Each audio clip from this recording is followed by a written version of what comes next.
She had not eaten in 14 days. In the dry plains of northern Kenya, a young lioness named Adia walked beside a baby antelope that was not hers. She did not chase it. She did not touch it. She stayed close, watching every shadow that moved across the grass, guarding the one thing in the world that should have been her next meal. On the 14th day, she finally got up and walked toward the river. It was only a short walk, just enough time to drink some water and come back. That was all it took. A male lion had been watching from a distance. He had been waiting for this exact moment, the moment Adia would leave the calf alone. As soon as she lowered her head to the water, he moved fast. The calf had no chance. Adia turned around just in time to see it happen. She did not run to fight him. She could not. She was thin, weak, and tired from 2 weeks without food. She watched the only thing she had protected get taken away in seconds. She did not eat that body. Instead, hours later, she caught a small warthog on her own and finally had her first real meal in 2 weeks.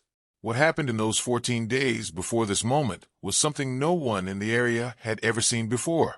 A young lion, alone with no pride and no family of her own, had found a newborn antelope hiding in the grass, and instead of killing it, she stayed beside it.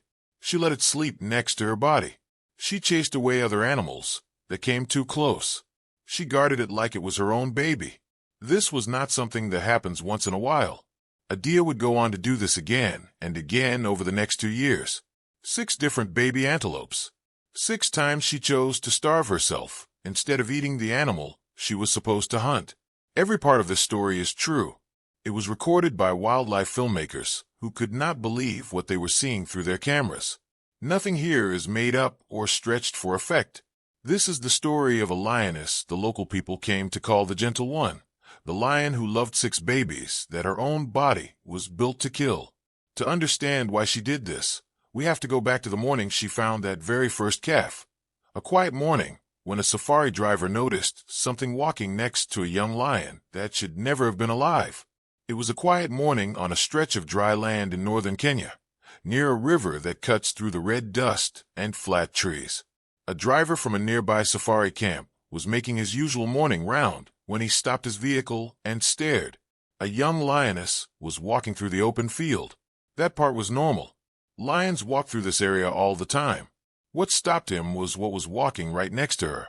A baby antelope, only a few days old, small enough that it could barely keep up with her steps.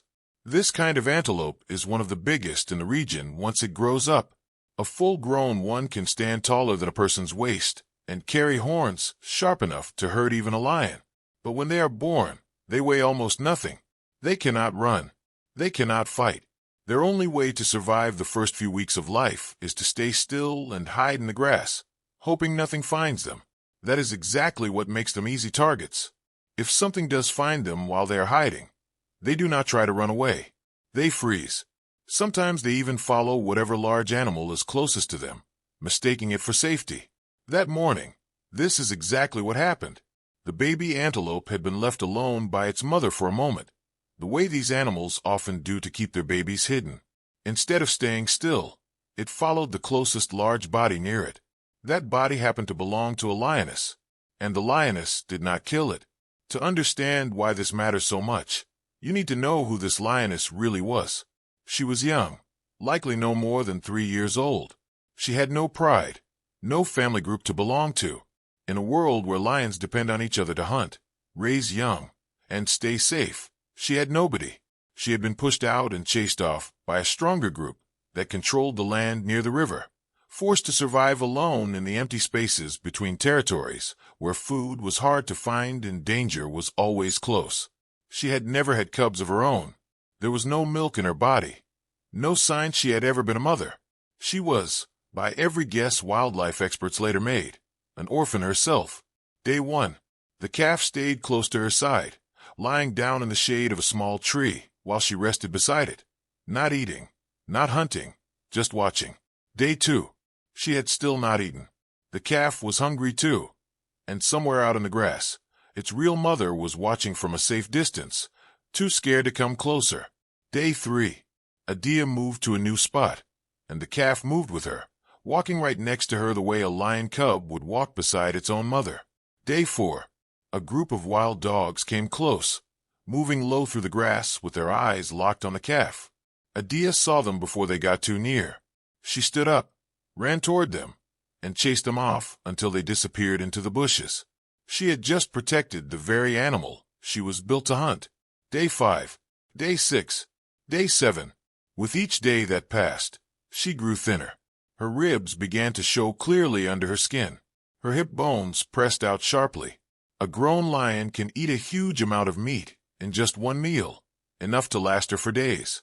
She was walking next to a full meal every single hour, and she never touched it.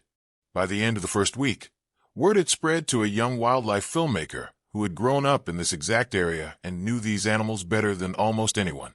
She had heard stories like this before, but never one this strange. She decided to see it for herself. She drove out with her sister and found the pair near the river. Adia was dangerously thin by now, her body weak from days without food. But the calf was still alive, still walking beside her, still pressing its small body against the side of an animal that could end its life in one single bite. The filmmaker set up her camera that day. She and her sister would end up staying for weeks, recording everything that happened next, footage that no one had ever managed to capture before. 15 days without food. Not on day 3. Not on day 8. Not even on day 12, when her own body had already started using up everything she had left just to survive. But starving herself was not even the strangest part of what she did next. She let the Real Mother come close. That single choice is what made this story different from anything else. It is the detail that turns this from something strange into something that feels almost impossible to explain. Somewhere out in the grass, the calf's biological mother had never fully left. She had been watching the whole time, close enough to see her own baby resting against the body of a lion. And at some point during those 15 days, she finally got brave enough to walk closer. Adia let her. She stepped aside and stood guard while the real mother lowered her body and let the calf drink milk from her. Adia did not stop her. She did not growl or move closer. She simply waited, watching the open grass around them for danger, until the feeding was done.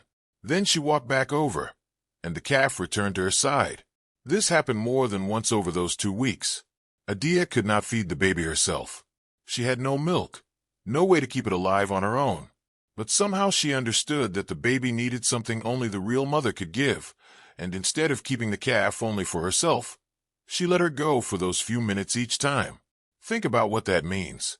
A lion, standing guard over an animal she could easily kill, watching another animal feed it, and choosing to step back instead of taking over. Not fighting for it, not chasing the mother away, just waiting calmly until it was her turn again. She had no way of knowing this had never been seen before.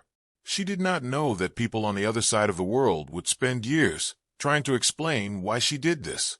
All she knew was that the baby was hungry, that she could not fix that on her own, and that the one who could was standing close by. For 15 days, this strange routine continued. A lone lioness, a tiny calf, and the calf's real mother, moving around each other in a pattern that nobody had ever recorded before and nobody has fully recorded since. And then, on the morning of the 16th day, Adia got thirsty. She walked toward the river, just a short distance away, her body thin and slow after 15 days, without real food. The filmmaker and her sister were still there, cameras ready, watching the same way they had watched for days. They had seen her chase off danger. They had seen her step aside, so the real mother could feed the calf. Now they watched her walk away from the calf, for the very first time. A male lion had been waiting nearby, the same way another one had been waiting before. He did not care about anything unusual happening between a lion and an antelope. He only saw an easy meal sitting alone in the grass. The moment Adia lowered her head to drink, he moved fast, and the calf never had a chance. By the time Adia turned around, it was already over. She did not run at him. She did not fight. She was too weak, too far away, too late. She simply stood there and watched the only thing she had protected for 2 weeks disappear in seconds. Then she did something nobody expected. She walked over to the vehicle where the filmmaker and her sister were sitting, and she lay down right beside it. For the first time in over 2 weeks, maybe for the first time ever, she chose to be near people. Not for food, not out of fear. It looked like she just wanted to be close to something alive that was not trying to take anything from her. That same afternoon, she finally hunted again and had her first real meal in 16 days. The next morning, she stole food from another animal nearby, and then she vanished into the grasslands for over a month. 5 weeks passed with no sign of her at all. Then, just as people started to forget about her, she did it again. A new baby antelope. A new fight to protect it. This pattern would repeat 4 more times over the next 2 years, each one ending differently, but each one showing the same thing. A lion who, again and again, chose to protect life instead of taking it. 6 babies in total. 6 times she risked her own survival for an animal she was never supposed to care about. And every single time, something inside her made her try again.